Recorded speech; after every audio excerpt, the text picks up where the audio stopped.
অন্ধকারের মানুষগুলোকে আলোর প্রদীপ দিয়ে অন্ধকার মানুষগুলোকে আলোকিত করে দিবে। হযরত মুসা বললেন উম্মতের কাছে, ঈসা বললেন উম্মতের কাছে, আল্লাহর হাবিব রাসূলুল্লাহ যেদিন জন্ম নিলেন ওই দিনের একটি ইতিহাস শুনুন। মাদারিজুন নবুয়াত এসেছে। হযরতে মা আয়েশা রাদিয়াল্লাহু আনহা বর্ণনা করেছেন, মদিনা শরীফে একজন ইহুদি ব্যবসা করত। ইহুদিরা তো থাকতো অনেক দূর, ব্যবসা করার জন্য আসছে কোথায়? মদিনা শরীফ। মদিনায় ব্যবসা করত। তিনি যে রাতে রাসূলুল্লাহ জন্ম নিবেন ওই রাতে তিনি কুরাইশদের একটি মজলিসে গেলেন, গিয়ে বলল, ও কুরাইশেরা, তোমরা মজলিসে বসে আছো, আজকে রাতে তোমাদের মধ্য থেকে একজন শিশু জন্ম নিবেন, তার নাম হবে মুহাম্মদ। সুবহানাল্লাহ। যাও মজলিস বন্ধ করো, তোমাদের কুরাইশদের প্রত্যেকটা ঘরে ঘরে তালাশ করো। কুরাইশরা সব বন্ধ করলো, যার যার বাড়িতে গেল, নতুন শিশু এসেছে না। অবশেষে একটা ঘরে সন্ধান এলো, আব্দুল্লাহ ইন্তেকাল করেছে। সে আব্দুল্লাহর ঘরে, আব্দুল মুত্তালিবের ঘরে সুন্দর একটা শিশু জন্ম নিয়েছে। সুবহানাল্লাহ। দৌড়ে এলো ইহুদির কাছে, রে ইহুদি আলেম, আমাদের ঘরে একজন সন্তান এসেছে, চলো চলো তোমাদের শিশুটাকে এক নজর আমি দেখব। একটা নজর দেখার জন্য ইহুদি আমেনার ঘরের দরজায় দাঁড়ালেন। রাসূলুল্লাহকে আনা হলো। আল্লাহর হাবিবকে ইহুদি কুলে নিলেন। রাসূলুল্লাহর চেহারার দিকে অনেকক্ষণ তাকায় রইলেন। এরপর রাসূলুল্লাহ উল্টালেন, রাসূলুল্লাহর পিঠের মধ্যে খাতনে নবুয়ত দেখতে পেলেন। সুবহানাল্লাহ। ইহুদিটা খাতনে নবুয়ত দেখে একটা চিৎকার দিল, অজ্ঞান হয়ে মাটিতে পড়ে গেল। অনেকক্ষণ পর তার জ্ঞান ফিরল। কুরাইশরা প্রশ্ন করলো, রে ইহুদি, অজ্ঞান হয়ে রইলে কেন? শিশুকে দেখে চিৎকার দিলে কেন? বলল, তোমরা তো জানো না, আল্লাহ রাব্বুল আলামিন আমাদের বনী ইসরাঈলদের মধ্যে খালি নবী পাঠাতো একজনের পর একজন। আমরা পূর্বের কিতাবে পড়েছি, আমাদের বনী ইসরাঈলদের মধ্য থেকে এক ব্যক্তি নবুয়ত ছিনাই নিবে, তার জন্ম হবে কুরাইশ বংশে, তার পিঠে খাতনে নবুয়ত থাকবে। রে কুরাইশেরা, তোরা বড় ভাগ্যবান, তোরা আমাদের পরাস্ত করলি, আমাদের বংশ থেকে নবী ছিনাই নিলি, তোরা দুনিয়ার শ্রেষ্ঠ নবী মুহাম্মদকে পেয়ে গেলি। সুবহানাল্লাহ। রাসূলুল্লাহকে পাওয়ার জন্য মক্কা আনন্দ করেছে। আকাশ বলছে, আল্লাহ আমাদের দিবেননি। আল্লাহকে চুপ থাক। জমিন কয়, আল্লাহ আমাদের দিয়ে। বাইতুল মুকাদ্দাস বলে, আল্লাহ আমাদের দিয়ে। আকাশ কয়, আল্লাহ আমাদের দিয়ে। জান্নাত কয়, আল্লাহ আমাদের দিয়ে। জাহান্নাম কয়, আল্লাহ আমাদেরও দিয়ে। সুবহানাল্লাহ। জাহান্নাম পর্যন্ত রাসূলুল্লাহকে চেয়েছে যে আল্লাহ আখিরি নবীকে আপনি আমার মধ্য থেকে দিবেন। সুবহানাল্লাহ।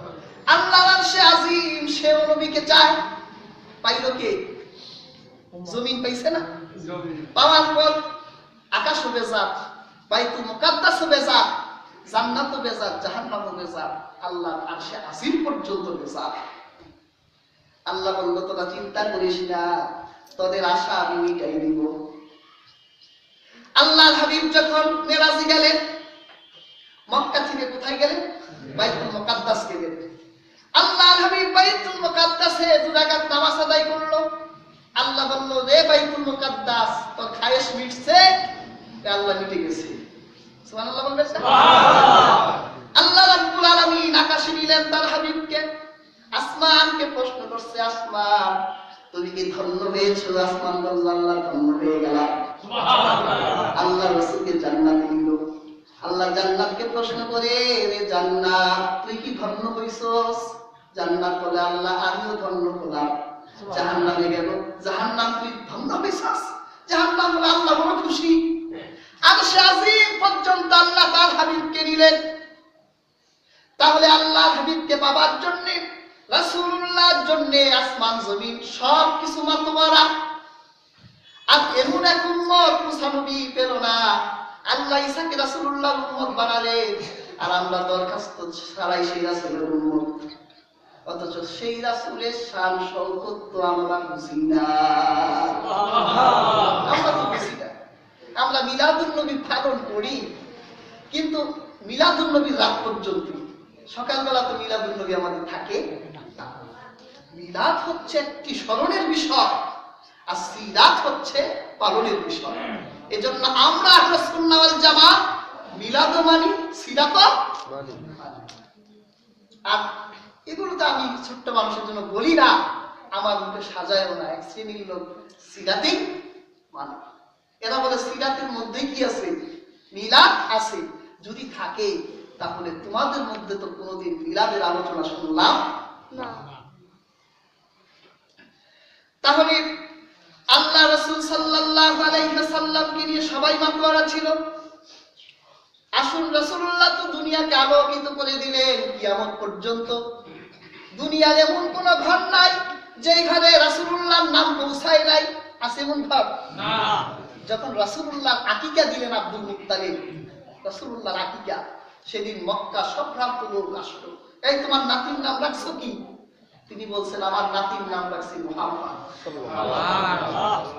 মুহাম্মদ অর্থ কি? প্রশংসিত, যার প্রশংসা সবাই করবে। তখন কুরাইশরা বলতে লাগলো, এইরকম নাম তো বাবার জীবনে কোনোদিনও শুনি নাই, আমরা তো এইরকম নাম শুনি নাই। এত দেবতা আছে, একটা দেবতার নামে নাম রাখতেও তো পারতাম, দেবতার নামে নাম রাখলা না, মুহাম্মদ নাম রাখলা, এরকম নাম তো শুনি নাই। আব্দুল মুত্তালিব বলল, শোনো, আমারই নাতি, তার ব্যাপারে আমি যা শুনেছি, আমি জানি পুরো জগৎ তার প্রশংসা করবে, এই জন্য তার নাম রেখে দিলাম মুহাম্মদ।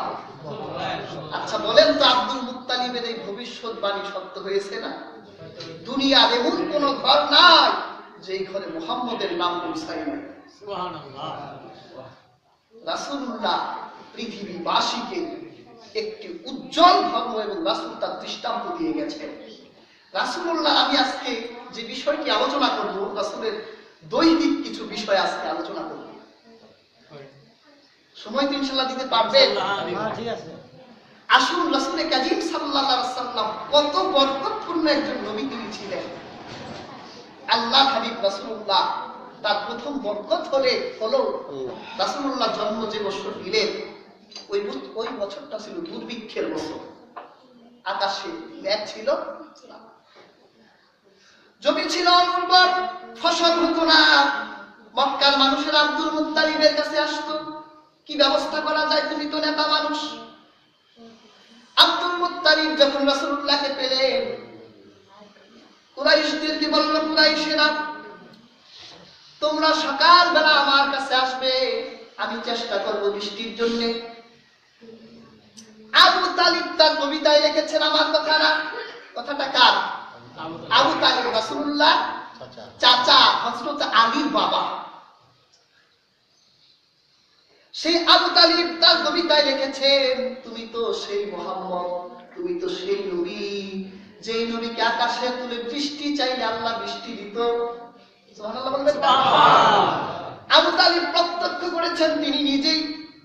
সকালবেলা কুরাইশেরা এলো, আব্দুল মুত্তালিব রাসূলুল্লাহকে তুলে নিলেন, কাবা চত্বরে দাঁড়ালেন, আকাশের দিকে রাসূলুল্লাহকে তুললেন, তুলে বললেন, কাবার মালিক, আমি জানি এই শিশু সাধারণ শিশু নয়, তোমার প্রিয় মানুষ।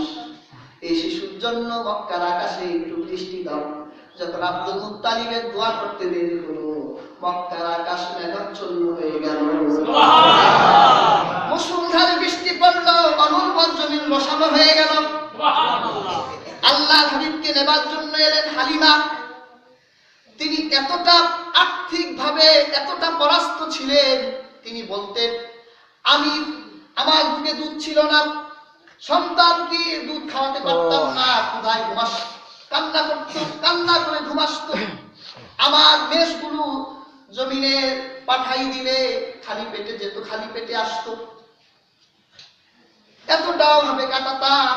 যখন রাসূলুল্লাহকে আমার কুলে আমি তুলে নিলাম, এত শক্তিশালী হয়ে গেলাম, আমার বুকের মধ্যে দুধের জোয়ার সৃষ্টি হলো। আল্লাহর হাবিবকে দুধ খাওয়ালাম, আমার সন্তানকে দুধ খাওয়ালাম।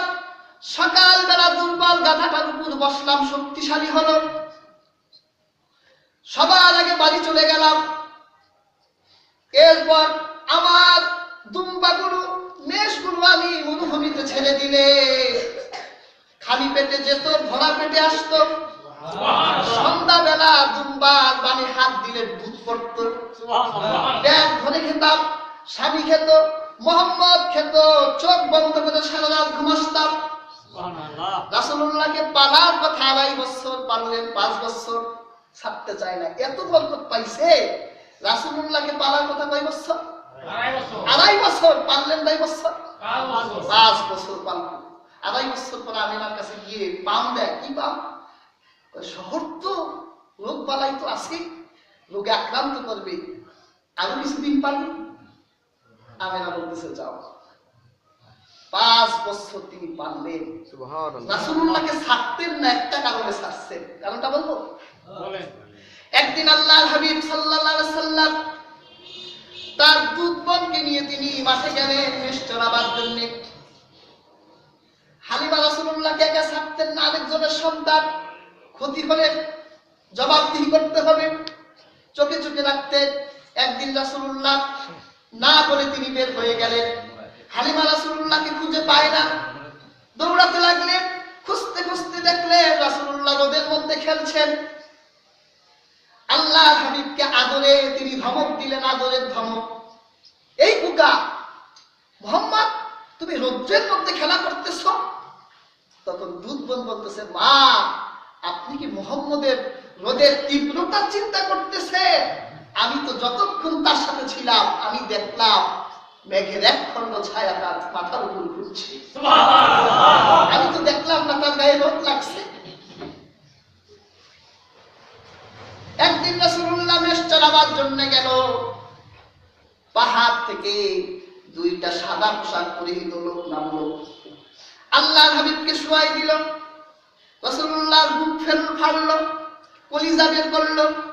আল্লাহর হাবিবের দুধ ভাই দেখে বাড়ি দৌড়ে গেল। মা মুহাম্মদ সাল্লাল্লাহু আলাইহি সাল্লাম দুনিয়ায় নাই, মারা গেছে।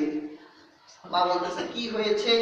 আমি দেখলাম আকাশ থেকে 2 জন মানুষ নামলো, বুক ফেলে দিল, কলিজা বের করলো, মুহাম্মদ শেষ। আমিনা দৌড়ে গেল, গিয়ে দেখলো আল্লাহর হাবিব রাসূল পাক সাল্লাল্লাহু আলাইহি সাল্লাম বিবর্ণ চেহারায় রাসূলুল্লাহ দাঁড়ায় আছে। হালিমা কুলে নিলেন, কুলে নিয়ে বাবা কি হয়েছে তোমার? তোমার চোখে পানি কেন? মা আমি দেখলাম 2 জন মানুষ নামলো, আমার বুকটা ফেলে দিল, কলিজা বের করলো, কলিজা ধুইল, খাওয়ার পর আবার রেখে দিল, সেলাই করে দিল। হালিমা এমন ভয় পাইছে, এটা রাখা যাবে না, বোধ হয় ঘিরে ধরছে।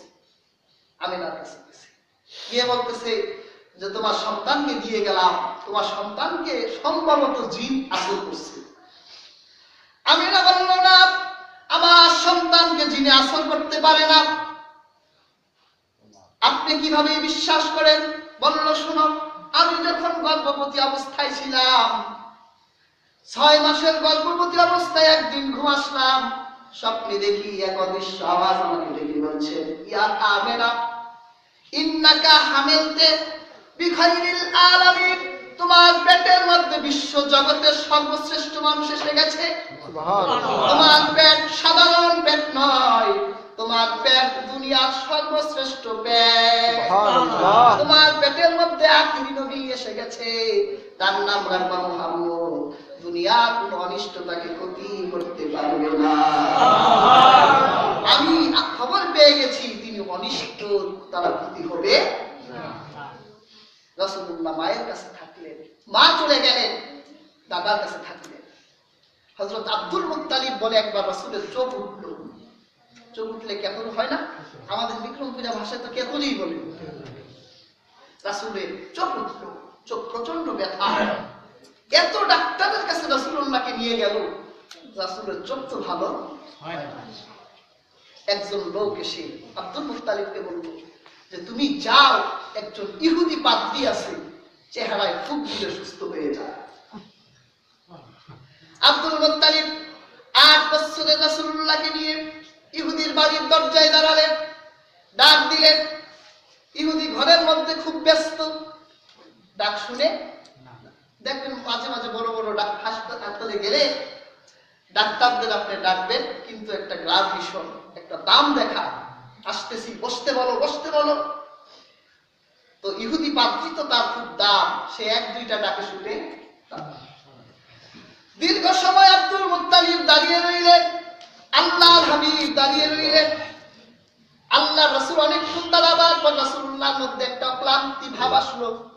আল্লাহর হাবিব ইহুদির ঘরে শিকল ধরে নাড়া দিলেন। যখন রাসূলুল্লাহ ইহুদির ঘরে শিকল ধরে নাড়া দিলেন, ইহুদির ঘরের মধ্যে ভূমিকম্প শুরু হয়ে গেল। ইহুদি একটা দৌড় দিয়ে দরজা খুলেই বলছে, তোমার নাম মুহাম্মদ? তোমার নাম আব্দুল মুত্তালিব? আব্দুল মুত্তালিব বলে, ইনফরমেশন ঠিক আছে, আমি আব্দুল মুত্তালিব, সে কে? মুহাম্মদ। তা আপনি আমাকে কিভাবে চিনেন? আব্দুল মুত্তালিব ভাবতেছে, আমি তো কাবার খাদেম, কত মানুষ হজ করতে যায়, আমারে দেখে, হয়তো ভাই ইহুদি আমাকে চিনে। ইহুদি বলল, না, তোমাকে কোনোদিন দেখি নাই, তাহলে আপনি আমাকে কিভাবে চিনেন, আমার নাম কিভাবে জানেন? ইহুদি বলল, শোনো, আমি তাওরাতের হাফেজ, ইনজিল পড়েছি, আমি তাওরাত ইনজিলে পড়েছি, আখির জামানার নবীর একবার চোখ উঠবে। সুবহানাল্লাহ। এই কথাটা কত আগে লিখে রাখছে আল্লাহ। আখির নবীর একবার চোখ উঠবে, কোন ডাক্তারের পরামর্শে সুস্থ হবে না। অবশেষে একজন পাদ্রীর ঘরের দরজার সামনে দাঁড়াবে, পাদ্রীকে ডাক দিবে, পাদ্রী ব্যস্ততা দেখাবে। বালক ছেলেটি যখন শিকল ধরে নাড়া দিবে, তখন গোটা জগতে ভূমিকম্প হবে। যখন আমার শিকল ধরে নাড়া দেওয়া হলো, আমি ঘরের মধ্য থেকে আমার খবর হয়ে গেল, আমার ঘরের দরজার সামনে তো কোন সাধারণ বালক দাঁড়ায় নাই, আমার ঘরের দরজার সামনে তো সেই প্রতিষ্ঠিত আখিরি নবী দাঁড়িয়ে আছে। এই জন্য দরজা খুললাম, তোমার নাতিকে চিনে নিলাম, তোমাকেও চিনে নিলাম। আব্দুল মুত্তালিব বললেন, কথা রাখে, আপনারা কিছুই শুনতে চাই না, নাতি নিয়ে বড় বিপদে আছে, একটা ফুদেন। তখন ইহুদিটা কি বলতেছে? সুবহানাল্লাহ। ইহুদি বলছে, আব্দুল মুত্তালিব কি বলছো? আমি তার চোখে ফু দিব? পৃথিবীর কোন মুখ নাই এই চোখটার মধ্যে ফু দিতে পারে? এরকম মুখ আছে পৃথিবীতে, তার চোখে ফু দিবে? আব্দুল মুত্তালিব বলল, তাহলে নাতি আমার ভালো হবে কিভাবে? বলল, তার ঔষধ তো তার কাছেই আছে। ওষুধ যে তার কাছে আছে, খবর তো আব্দুল মুত্তালিবের কাছে। খবর আছে কার কাছে? ইহুদির কাছে। ইহুদি বলছে, কিভাবে আমার নাতি ভালো হবে? বলল, তোমার নাতির মুখে হাত দাও, মুখ থেকে একটু থুথু বের করো, চোখে লাগাই দাও, তাহলে তুমি কেরামতি দেখবা। আব্দুল মুত্তালিব বলল, আমি সাথে সাথে ছোট্ট বালক মুহাম্মদের মুখে হাত দিলাম, থুথু বের করলাম, চোখে মেখে দিলাম, সুস্থ হয়ে গেল। রাসূলুল্লাহ থুথু, এটা বরকত না? কত বরকতপূর্ণ! আমি তো অসংখ্য কিতাবের মধ্যে অনেক দৃষ্টান্ত পেয়েছি। আমি বলবো, আল্লাহ হাবিব রাসূলুল্লাহ একবার যুদ্ধ করছেন, সাহাবীরাও যুদ্ধ করছেন। রাসূলের একজন সাহাবী হযরত আবু নুআইম রাদিয়াল্লাহু আনহু, তিনি যুদ্ধ করতে করতে তার চোখে এমন জোরে একটা ছুরির আঘাত লাগছে, চোখটা সাথে সাথে মাটিতে পড়ে গেছে। চোখটা ধরে আল্লাহর হাবিবের কাছে এলো, ইয়া রাসূলুল্লাহ, এই দেখেন আমার চোখের অবস্থা, চোখটা তো পড়ে গেল। আল্লাহর হাবিব চোখটা ধরলেন। হযরত আবু নুআইম বলে, রাসূলুল্লাহ আমার চোখের মধ্যে লাগাই দিলেন, এরপর মুখ থেকে থুথু বের করলেন, চোখের মধ্যে রেখে দিলেন। আমি আগে কি দেখতাম, রাসূলুল্লাহ থুথু মোবারক চোখে দেখা দেবার জন্য আরো বেশি দেখতে লাগলাম। হযরত রাসূল পাক সাল্লাল্লাহু আলাইহি সাল্লাম একদিন রাতের বেলা সাহাবীদেরকে বলল, এই সাহাবীরা, আমরা তো খয়বার বিজয় করতে পারতেছি না, প্রতিদিন দুই পক্ষের রেজাল্ট হলো, কেউ তো জয় পায় না, তবে সকালবেলা যার হাতে আমি তলোয়ারটা তুলে দিব, সে বিজয় নিয়ে আসবে। সুবহানাল্লাহ। রাসূল ভবিষ্যৎবাণী করলেন। হযরত ওমর বলেন, শোনার পর সারা রাত্র ঘুম আসি নাই, যদি রাসূল আমার নামটা বলে দেয় সকালবেলা তলোয়ার নিব, বিজয় নিয়ে আসবো। হযরত ওমর বলেন সকালবেলা রাসূলের চোখের সামনে বসলাম যাতে রাসূল আমার নামটা বলে দেয়। কিন্তু আল্লাহর হাবিব সাহাবীদের দিকে তাকাতে লাগলেন, আলী কোথায়? বলল হুজুর আলী তো চোখ উঠছে, যাও আলীকে নিয়ে আসো। দুইজন সাহাবী হযরত আলীকে নিয়ে আসলো। রাসূলুল্লাহ মুখ থেকে থুতু বের করলেন, আলী চোখে রেখে দিলেন, আলী সুস্থ হয়ে গেল। সুবহানাল্লাহ। সাউর পাহাড়ে রাসূলুল্লাহ সাথে কে? আবু বকর। হযরত আবু বকর বলেন, আমি রাসূল পাক সাল্লাল্লাহু আলাইহি ওয়াসাল্লামকে নিয়ে যখন গুহার মধ্যে ঢুকলাম, গুহার মধ্যে অসংখ্য গর্ত দেখতে গেলাম। আশঙ্কা হলো গর্তের মধ্যে যদি কোনো সাপ থাকে তাহলে তো আমার হাবিবকে সাপ দংশন করে রাসূলুল্লাহকে শেষ করে দিবে। এই জন্য হযরত আবু বকর তিনি গর্তগুলো বন্ধ করতে লাগলেন। বলেন তো কয়টা গর্ত বাকি রইল?